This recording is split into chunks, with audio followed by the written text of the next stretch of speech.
একদিন আমার বাবা আমাকে বলেছিল তুই বাড়ি থেকে চলে যা, তাই আমি বাড়ি থেকে পালিয়ে গেছি। বাবা যেদিন বলবে তুই ফিরে আয়, আমি সেদিন যাব।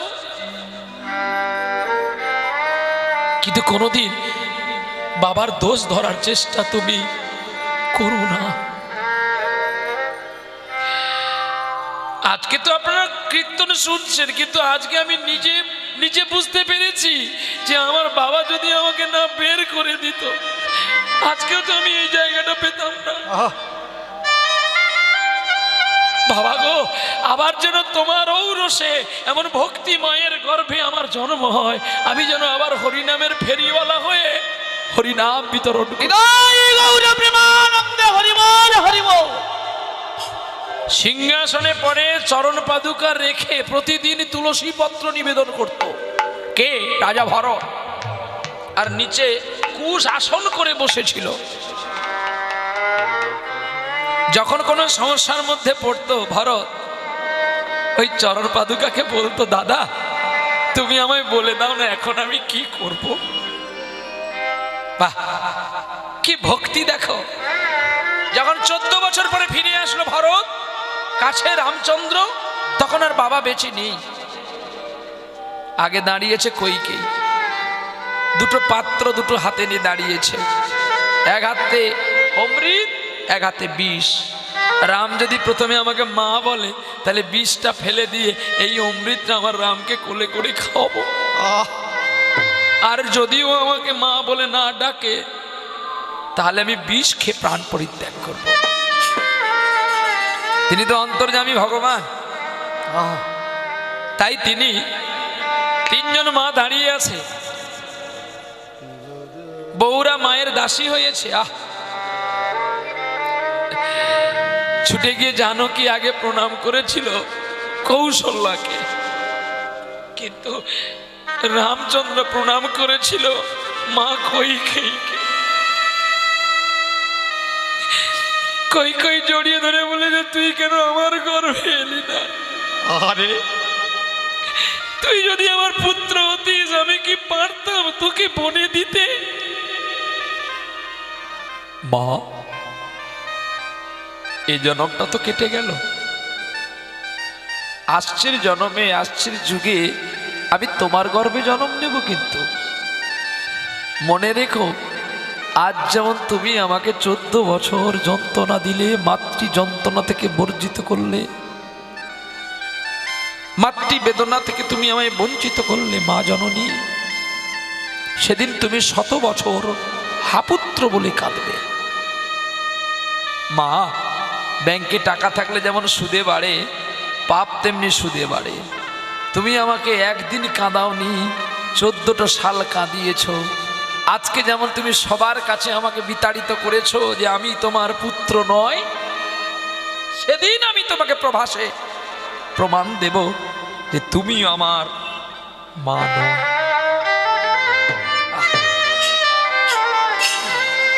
পরে দুজন মাকে প্রণাম করলো, সবাইকে দান ধ্যান করলো, সোনার কলসি সোনার থালা ভরত রাজা দান করছে।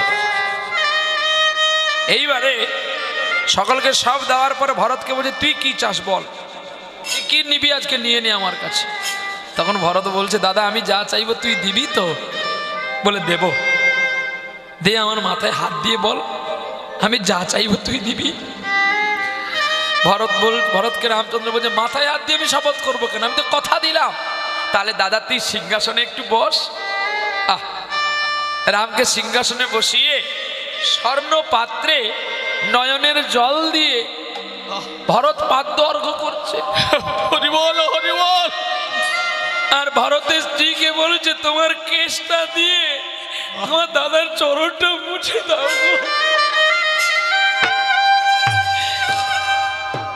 রামচন্দ্র কি সেবা নেবে? সে বেটা নিজেই ভক্তের আরাধনাতে নিজে পাগল। প্রবল প্রেম से पाले पड़े कर प्रभु को नियम बदलते देखा। প্রভু ভক্তের প্রেমে পাগল হয়ে তার নিজের সাধনাগুলো সব ভুলে গিয়ে ভক্তের প্রেমে ডুবে গেছে। আর সেই রামচন্দ্র বলছে, আমি তোকে কথা দিলাম, পিতৃ সিংহাসনে বসে আজকে তুই যা চাইবি আমি তোকে তাই দেব।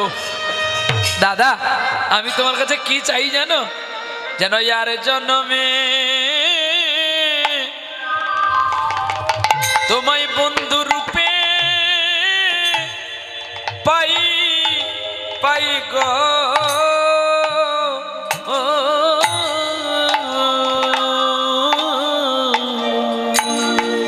ও গো দাদা ইয়ার জন্মে জন্মে যেন বন্ধু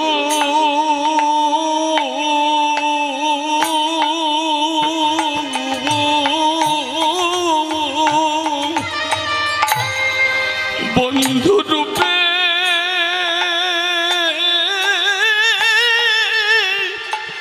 রূপে পাই গো।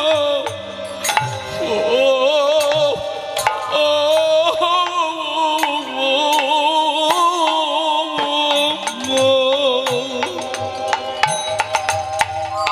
আমার আর বাসনা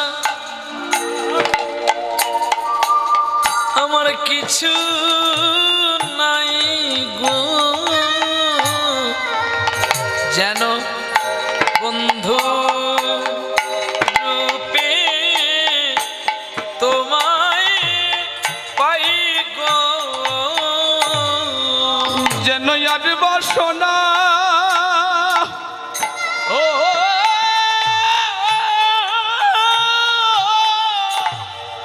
আর বাসনা আমার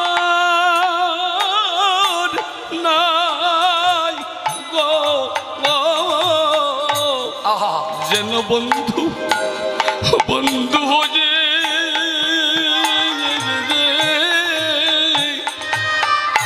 দাদা গো তোমায় পাই গো।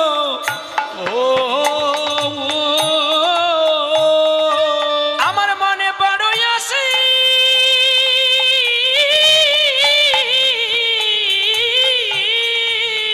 মনে বড় আশায় আছে গো, ও যেন বন্ধু রূপে যেন তোমায় পাই গো। ও গো এই মিনতি আমি করি, যেন তোমায় বন্ধু রূপে তোমায় পাই গো। ধরি তোমার যুগল চরণ তরি, যেন বন্ধু রূপে তোমায় পাই গো। মনে বড় বড় আশা করি, যেন বন্ধু রূপে তোমায় পাই গো। না চাই ধন না চাই পরিজন, আমি না বন্ধু রূপে তোমায় পাই গো। এই আশা যে মনে করি, আমি এই বাসনা মনে করি, কৃপা করো রাম রূপ ধনু কি ধারি। একবার বলো সবে বদন ভরি, আশা করি হরি এই আশা পূরণ কাজে ওরে বদনে বল হরি হরি।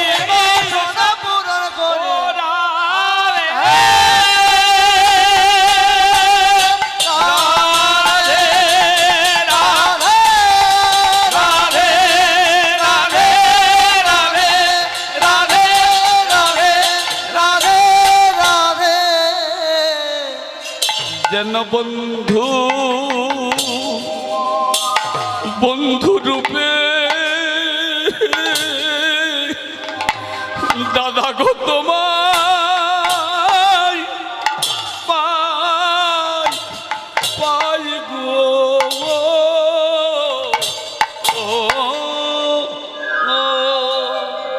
যেন আমি বন্ধু রূপে তোমায় পাই।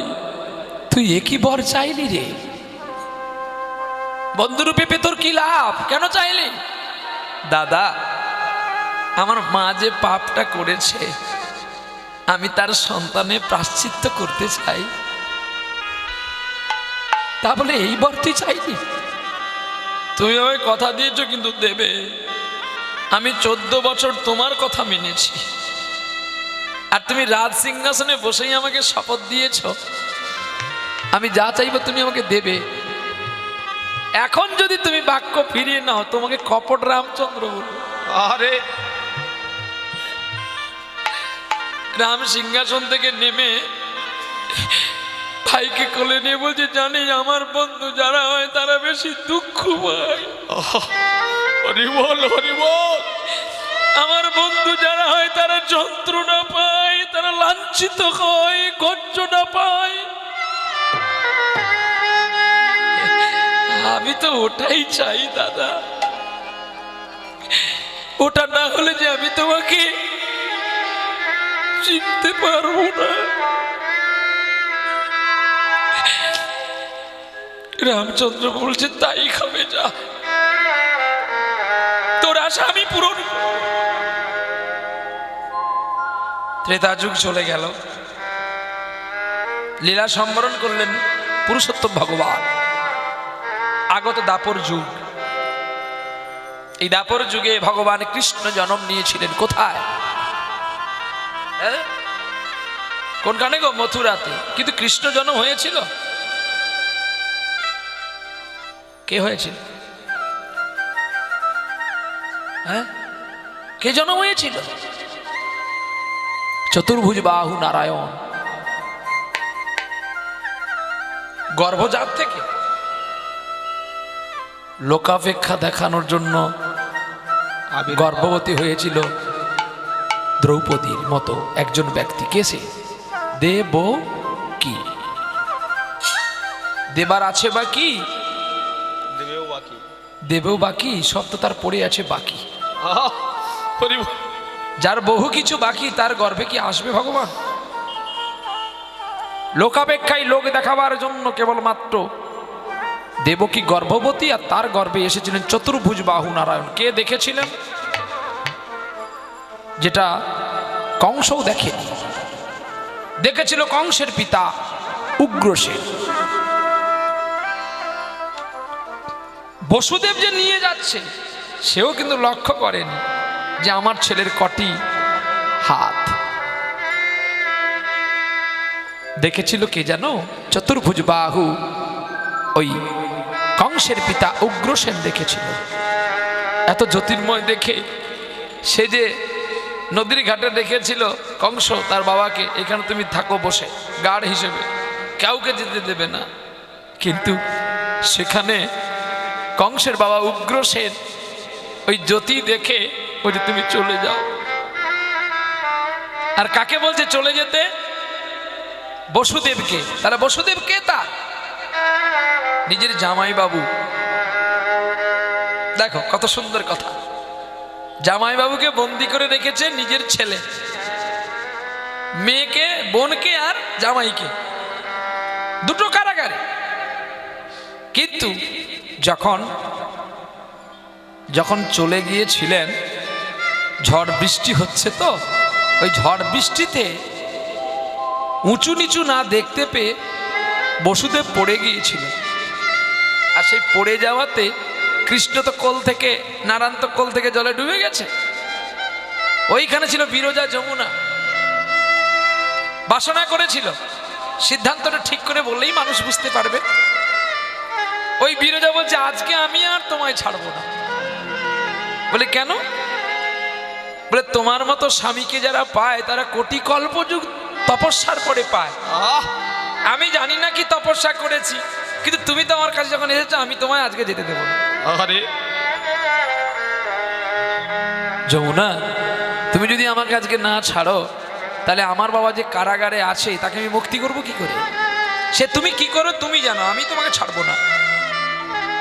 দেখো বিরজা, এমন পাগলামি করো না। আমি তোমায় কথা দিচ্ছি, আমি একটু বড় হয়ে আমাকে একা পেয়ে তুমি কি সুখ পাবে, তার চেয়ে যুগল পেলে তোমার আত্মা শান্তি হবে। আমি তোমার পক্ষে যুগলে দাঁড়াবো। কথা দিচ্ছ প্রাণনাথ? কথা দিচ্ছি গো বিরজা। আমার বিশ্বাস হচ্ছে না, তাহলে আমার দুটো বাহু তোমার কাছে বন্ধ করে রাখলাম। দ্বিভুজ বাহু রাখলেন বিরজার কাছে। আবার ভেসে উঠলেন, দেখতে পেলেন দুটি বাহু, মেঘের মতো বর্ণ। আমরা সকলে বলি কৃষ্ণ কালো, কিন্তু কৃষ্ণ কালো নয়, আমাদের নয়নটা কালো, তাই আমরা কৃষ্ণকে কালো বলি। সেই কৃষ্ণ আসলো কোথায়? যশোদার মন্দিরে। ভালো করে শুনবেন। আর যশোদার একটা মেয়ে হয়েছিল, ওই মেয়েটাকে নিয়ে যাচ্ছে কে? বসুদেব। আচ্ছা, বসুদেবকে দিয়ে কাজগুলো কেন করালো? না, ত্রেতা যুগে মুনির অভিশাপ ছিল, তুমি আমার ছেলেকে মারলে আমার ঔরসে, আমার অভিশাপে তুমি 3 রানীর মা বাবা হবে বটে, কিন্তু তোমার 4টি ছেলে থাকতে থাকতেও তুমি মৃত্যুর সময় জল পাবে না, এবং তোমাকে এর প্রতিদান দিতে হবে পরজন্মে। তোমার গর্ভে সন্তান জন্ম হবে, বাঁচাবার জন্য অন্যের কাছে তোমাকে রেখে আসতে হবে। বাহ, বিধাতা যা লিখন করে দেয় তা তো খণ্ডাবার কারোর ক্ষমতা নেই। তাই বসুদেবের ঘরে থেকে কৃষ্ণকে নিয়ে গিয়ে রাখলেন কোথায়? নন্দালয়ে। আর নন্দের কন্যাকে নিয়ে এসে যখন দিল, যখন দেখেন অষ্টম গর্ভে সন্তান পুত্র হবে, তাহলে যোগীর সিদ্ধান্ত ভুল। যিনি আমার হাত দেখে বিচার করেছিলেন জ্যোতিষ, তার সিদ্ধান্ত ভুল, ওকেও আমার রাখা উচিত নয়। এই বলে যখন মারতে গেলেন, উনি দৈব নিয়ে উড়ে গেলেন আর বললেন, তোমারে বধিবে যে গোকুলে বাড়িছে সে। আজকে সেই কৃষ্ণ একটু একটু করে বড় হচ্ছে। যখন 5ম বৎসর বয়স হলো, পিতা নন্দ রাজা চিন্তা করলেন, একে আর আমি একে রাখবো না, একে গরু চড়ানো যাবে না, একে পাঠশালায় দিতে হবে। চিন্তা করলেন নন্দ রাজা যে আমার কৃষ্ণ আর বলরামকে কোথায় পাঠশালা দেব, কোন গুরুর কাছে পাঠালে সে ভালো করে আমার কৃষ্ণ আর বলরামকে শিক্ষা দীক্ষায় বড় করে তুলবে। তাই আমার নন্দ রাজা ঘোড়ায় করে রথে চড়িয়ে কৃষ্ণ আর বলরামকে নিয়ে যাচ্ছে মধ্যপ্রদেশের অন্তর্গত শিপ্রা নদীর তীরে। মধ্যপ্রদেশের অন্তর্গত শিপ্রা নদীর তীরে এক গুরু আছেন, সেটা পড়ায় যত্ন করে গো, পড়ায় যত্ন করে। একই গুরু আছে, সেটা পড়ায় যত্ন করে গো, পড়ায় যত্ন করে। পড়াশোনায় হেলা করে না, সেজন পড়াশোনায় হেলা করে না, পড়াশোনায় হেলা করে না, পড়াশোনায় হেলা করে না। ধোঁয়াটা কোত্থেকে আসছে গো? ধোঁয়াটাকে একটু বন্ধ করো বাবা, শ্বাস প্রশ্বাসের কষ্ট হবে, গাইতে পারবো না। চল, ভগবান কৃষ্ণকে নিয়ে গেলেন আর বলরামকে নিয়ে গেলেন কোথায়? না, শিপ্রা নদীর কূলে, মধ্যপ্রদেশের অন্তর্গত। গ্রামটির নাম অবন্তীনগর। আর অবন্তীনগরে একজন গুরু ছিলেন যার নাম শান্তিপন মুনি। শান্তিপন মুনির একটি ছেলে যার নাম মধুমঙ্গল। আর সেই মধুমঙ্গল ভক্তদের মধ্যে প্রতিষ্ঠামান পেয়েছিলেন, ভক্তদের মধ্যে শ্রেষ্ঠ হয়েছিলেন। কেন না, মাথা কেটে দেহকে বলিদান করে গোবিন্দ সেবা দিয়েছিল। আর কে হয়েছিল? বিষকেতু।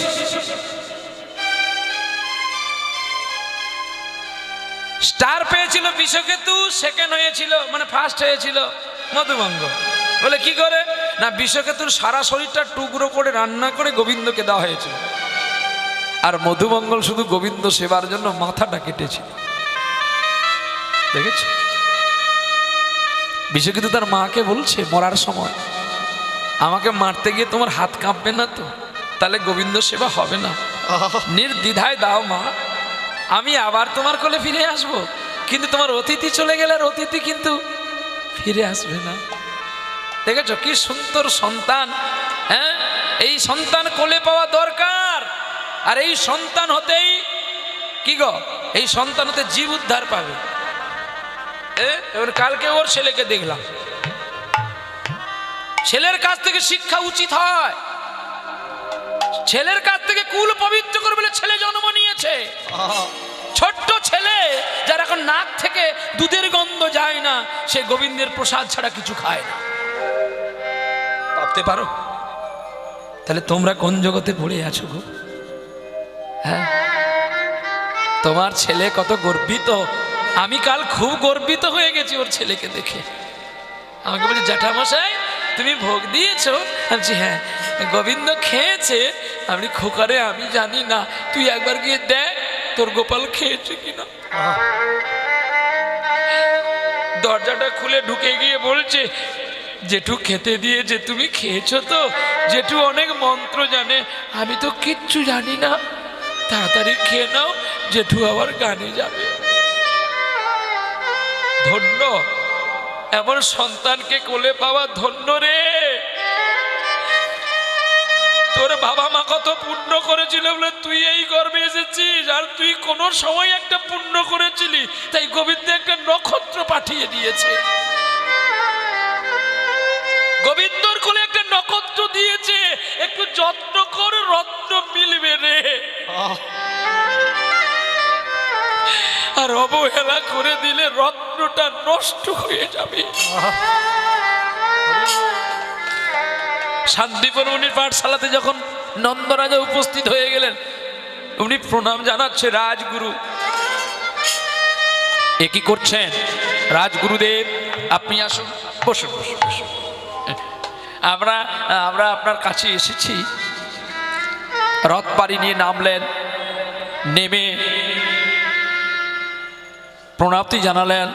কই গো ব্রাহ্মণী, দেখো দেখো আমাদের ঘরে কে এসছে।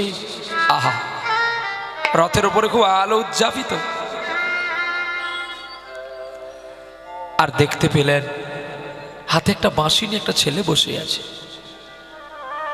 আহ, কৃষ্ণ আপন মনে মুরলী বাজাচ্ছে।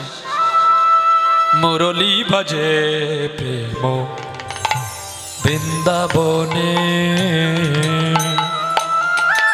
মুরলী বাজে প্রেম বৃন্দাবনে, নবয়নুরাগিনী শ্যাম সুহাগিনী, অভিসারে চলে রাধা কুঞ্জবনে। মুরলী বাজে প্রেম বৃন্দাবনে, মুরলী বাজে প্রেম বৃন্দাবনে, কোকিলা কুহু কুহু কুহু, কোকিলা কুহু কুহু, গায়ে তরু শাখে, মিলনে চলে রাধা মুখ শশী ডাকে। দাও প্রভু দর্শন তাপিত হৃদয়ে মম, দাও প্রভু তাপিত জীবন, অভিসারে চলে রাধা গুঞ্জরণে। মুরলী বাজে প্রেম বৃন্দাবনে, মুরলী বাজে প্রেম বৃন্দাবনে, মুরলী বাজে প্রেম বৃন্দাবনে। মুরলী বাজে প্রেম বৃন্দাবনে, যেন বৃন্দাবনে অবন্তী নগর হয়ে গেল। নাম হলো রথ হইতে কৃষ্ণ আর বলরাম। গুরুদেবকে প্রণতি করলেন, প্রণাম জানালেন। প্রণাম করো কৃষ্ণ বলরাম, আজকে তোমাদের এখানেই রাখবো আমি বাবা, তোমাদের শিক্ষা দীক্ষায় বড় হতে হবে। ইনি গুরুদেব, গুরু পাঠশালা, তোমরা প্রণতি করো আর এইখানে আমার আদেশ পালন করবে। পিতার কথায় আনন্দে মেতে নিলেন। আর হেন কালে সেই গ্রামেতে এক ব্রাহ্মণ ছিল। আরে হেন কালে সেই গ্রামেতে এক ব্রাহ্মণ ছিল। ওরে হেন কালে সেই গ্রামেতে এক ব্রাহ্মণ ছিল। হেন কালে সেই গ্রামেতে একটি ব্রাহ্মণ ছিল। ওরে বাসক বিপ্র নামে সবাই জানিল গো ভালো, জানিল গো ভালো। বাসক বিপ্র বলে দেখো, জানে তারা ভালো গো, জানে সবাই ভালো। ওই বাসক বিপ্র স্ত্রী গর্ভবতী হয়েছে, কিন্তু গর্ভে সন্তান প্রসব হওয়ার আগে ওই বাসক বিপ্র দেহ পরিত্যাগ করেছিলেন। আহা, মা একা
ওরে সঙ্গে তার কে গো নাই,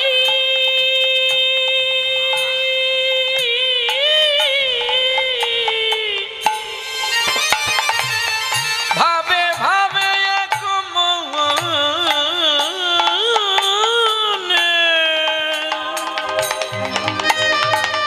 কাঁদে মায়া একানির জনে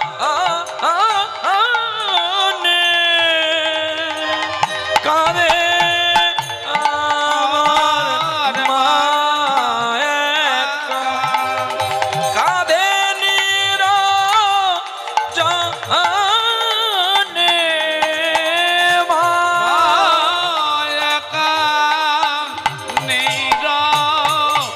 জানে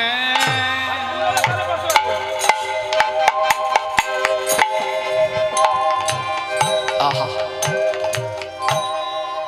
একা একা কাঁদিছেন তিনি,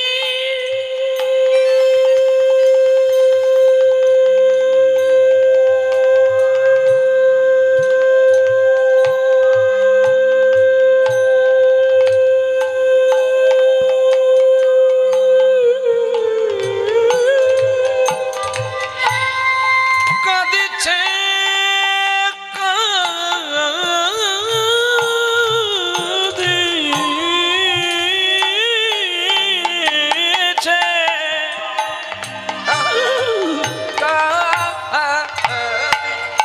কাঁদিছেন একা মাতা তিনি,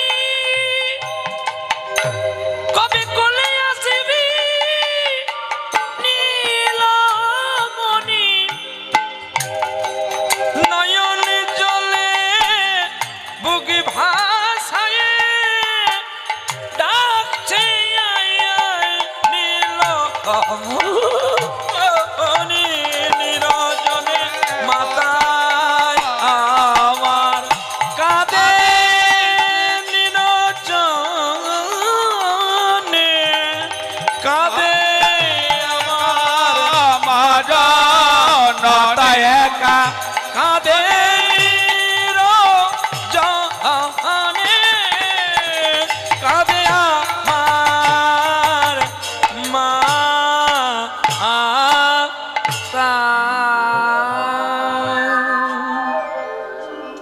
মা কাঁদছে একা নিরজনে। কিছুদিন পরে গর্ভের সন্তান প্রকাশ হলো, পৃথিবীর আলো দেখলো, সকলে সন্তান হয়েছে বলে ছুটে আসলো ছেলের কান্নার শব্দ শুনে। আর নারী বন্ধন করলো, এই বসে আছিস কেন, তোরা উলু দে উলু দে। উলু দিল, শঙ্খ ধ্বনি দিল, আর সন্তানের মুখে একটু মধু দিল।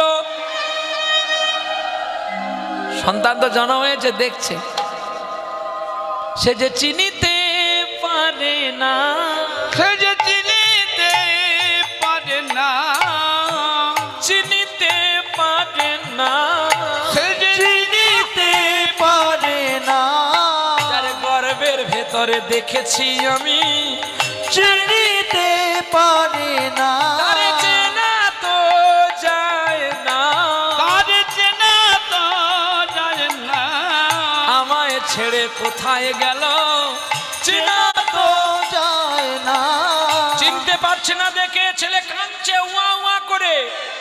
আর যেই মা এত করে তাকে দুগ্ধ দিল, দুগ্ধও খাচ্ছে না।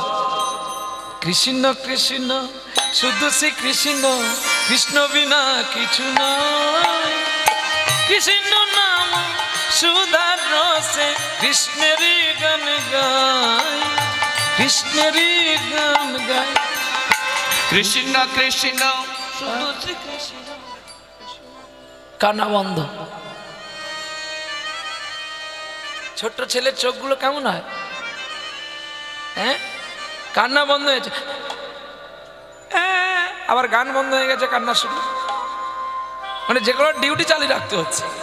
এবার মা যেই কোলে নিয়ে কোলে নিয়ে দুলছে আর বলছে কৃষ্ণ কৃষ্ণ শুধু শ্রী কৃষ্ণ, কৃষ্ণ বিনা কিছু না, কৃষ্ণ নামে সুধা নিয়ে চলো কৃষ্ণের গান গাই, চলো কৃষ্ণের গান গাই। কৃষ্ণ কৃষ্ণ শুধু শ্রী কৃষ্ণ, কৃষ্ণ বিনা কিছু নাই, কৃষ্ণ নামে সুধা ঝরে, কৃষ্ণ নামে বিনা নাই, কৃষ্ণেরই নাম গায়। যেই কৃষ্ণ নাম গাইলো, যেই হরি নাম গাইলো, অমনি মা বুঝতে পারলো কৃষ্ণ নাম গাইলেই আমার ছেলের ঘুম বন্ধ হয়ে যাবে, আর ছেলে আমার কাঁদবে না, ছেলে আনন্দে হাসবে। দেখিতে দেখিতে দেখো ওরে কত দিনও যায়, ওরে কত দিনও যায়, ওরে 5 বৎসরের সুদামা ধীরে ধীরে বাড়য় গো, ধীরে ধীরে বাড়য়। আরে 5ম বৎসরের সুদামা ধীরে ধীরে বাড়য় গো, ধীরে ধীরে বাড়য়। ছেলেদের সঙ্গে পাড়ার ছেলেদের সঙ্গে খেলাধুলা করে সুদামা। 5 বছর বয়স হয়েছে, এখন মাটির একটি কৃষ্ণমূর্তি করে দাঁড় করে দিয়েছে, দিয়ে বনের ফুল তুলে নিয়ে এসে তাকে পুজো করছে। আর যেই পুজো করছে, আর পুজো করার পরে সকল বালকগুলো জড়িয়ে ধরে বলছে, ও ভাই ভাই তুই আজ কার পুজো করছিস? আমার রামরূপী দাদা কৃষ্ণে। ও বাবা, রাম আবার তো দাদা কবে হলো, আবার কৃষ্ণ তোর দাদা কবে হলো? তোরা জানিস না ও সুদামা, শুনেছি নাকি তুই তুই ছোটবেলা থেকে জন্ম থেকে নাকি কৃষ্ণ নাম ভালোবাসি, একটা গান শোনা না রে। আমায় কি দিবি বল, আমরা তোর সঙ্গে সঙ্গে হাতে তালি দিয়ে গাইবো। সত্যি বলছিস? দেখ কিছু নিতে গেলে কিছু দিতে হয়, আমি তোর কাছে অর্থ চাইছি না, তোরা আমার সঙ্গে সঙ্গে গাইবি তো? তাহলে গাইবো, গা। কে আর বাজাবে মাসি, শ্যাম, শ্যাম কি শ্যাম ব্রজে নাই, শ্যাম ব্রজে ছাড়া কোথায় থাকবে? এই তো আমার কাছে। আহ কি ভাব দেখো, আমার যদি কৃষ্ণ এখানে থাকে ব্রজে থাকবে কি করে? হ্যাঁ দেখো, জন্ম থেকে ভালোবাসছে কে? সুদামা। কাকে? কৃষ্ণকে। কি আর বাজাবে বাঁশি, শ্যামে ব্রজে নাই গো, শ্যাম ব্রজে নাই। কে আর বাজাবে বাঁশি, শ্যাম ব্রজে নাই গো, শ্যাম ব্রজে নাই। মন দুঃখে কাঁদছে বসে কমলিনী রায়, বিনোদিনী রায়।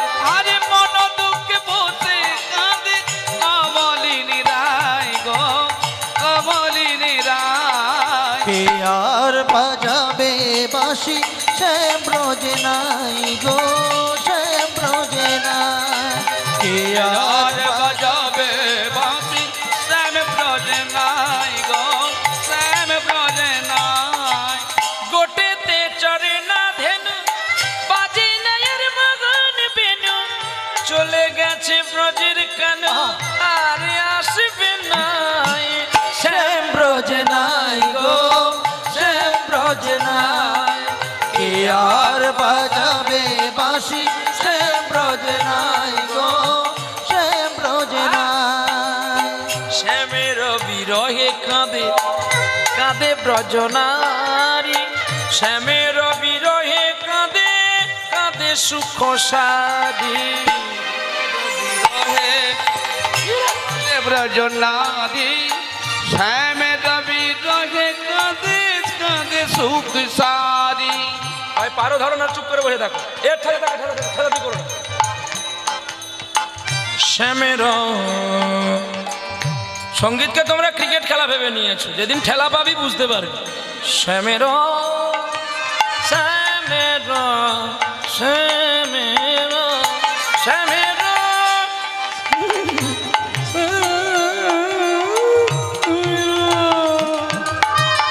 শ্যামের শ্যামের শ্যামের বিরহে কাঁদে কাঁদে ব্রজনারী, শ্যামের বিরহে কাঁদে কাঁদে সুখ সারি।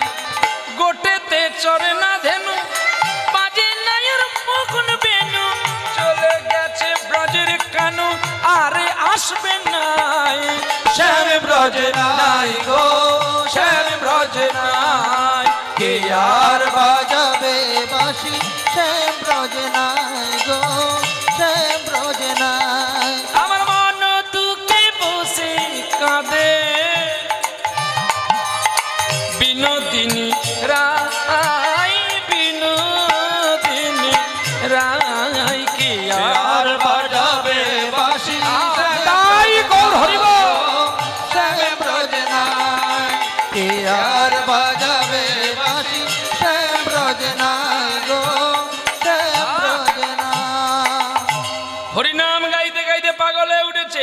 ও ভাই তোরা কোথায় যাবি রে? আমরা বিদ্যার লহে যাব, বিদ্যার আলোয়, বিদ্যার আলোয় যাব গো।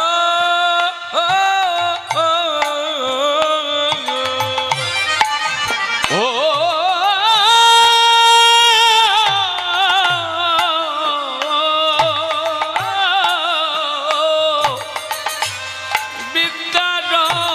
বিদ্যালয়ে যাব আমি, বিদ্যা রিয়া লয়ে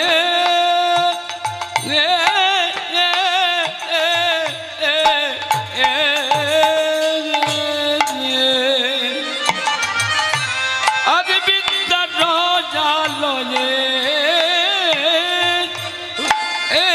যাব। আমি বিদ্যারয়া লয়ে যাব, আমি বিদ্যারয়া লয়ে যাব। মাগো মাগো মা, যেই ছোট ছোট বালকগুলো বিদ্যার আলোয় যাবে বলল, অমনি পাগল হয়ে গেল। সুদামা ছুটে গিয়ে মায়ের চরণ জড়িয়ে ধরে বলছে, মা গো আমি বিদ্যার লয়ে যাব, আমি বিদ্যা রোজা লজে যাব। ওগো মা জননী, মা জননী বিদ্যার লয়ে যাব। ওগো শোনো আমার মা জাননী, আমি বিদ্যা রোজা লজে যাব। আমার যতন করে সাজায়ে দে মা, আমি বিদ্যা রোজা লয়ে যাব আমি বিদ্যার আলো আমি মাথায় নেব। আমি বিদ্যা রোজা লয়ে যাব ও তোর চরণ ধরে আমি বিনয় করি, আমি বিদ্যা রোজা লজে যাব। নিয়ে চলে আমায় সেই বিদ্যার পুরী। আমি বিদ্যা রোজা লজে যাব। উদন ভরে সবাই বল হরি হরি। আমি বিদ্যা রোজা লজে যাব। আমি লয়ে চলো তোরা আরে বিদ্যালয়ে যাব আমি লয়ে চলো তোরা আরে বিদ্যালয়ে যাব